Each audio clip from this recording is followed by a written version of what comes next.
The Instant Pot method of cooking herbs is fast becoming our preferred method, as it allows us to keep the heat for 12 hours and give our patients more liquid that is well prepared than the thermos method can alone.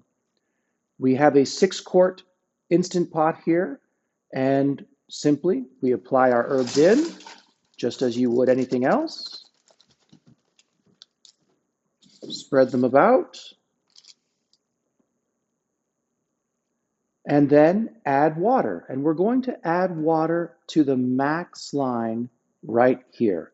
Unless otherwise instructed by your practitioner, always fill to the max line to maximize the amount of liquid you're going to have. Once the herbs are soaking in water, we put our lid on. We press slow cook. It already is set for 12 hours on ours, and we go for 12-hour cook unless otherwise directed. Now in 12 hours, we will open the lid and strain our herbs. Once the Instant Pot has finished its 12 hours, or whatever you were instructed by your practitioner, just let it sit in the off mode. If you need to open it faster, be sure to vent the steam carefully. Don't burn yourself. If you do not vent the steam, it won't open. We then open, and we have our herbs ready. Now the next thing we'll need to do is to strain them. I like to use a large bowl, something like this. It allows it to catch. And then I want to strain the herbs. Be sure not to burn yourself. Be careful because it will be hot. But we pour through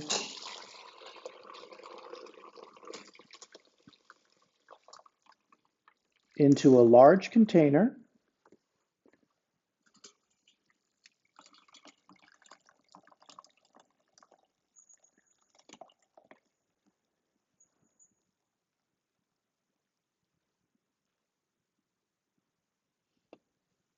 And our herbs are now strained, but still hot. At this point, it will be important to rapid cool our herbs, but I will frequently take a first cup of herbs here and have my herbs hot. Our next step is very important, and that's rapid cooling the herbs. Once we've had our liquid, I then have prepared my ball jars or whatever containers I plan to use. Fill them up.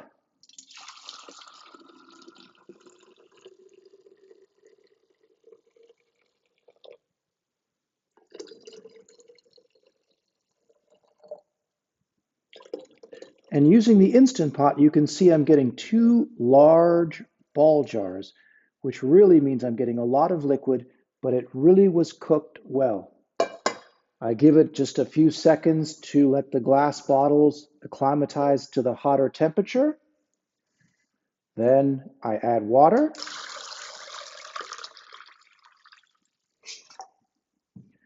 And a few ice packs.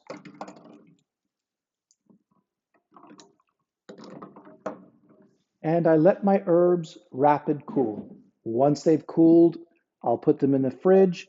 And please always remember that the most important step is cooling your herbs quickly and then getting them into the refrigerator, because that is what ensures they will last longer. If you leave your herbs out to slowly come to room temperature before putting them in the refrigerator, you stand much more chance of food bacteria.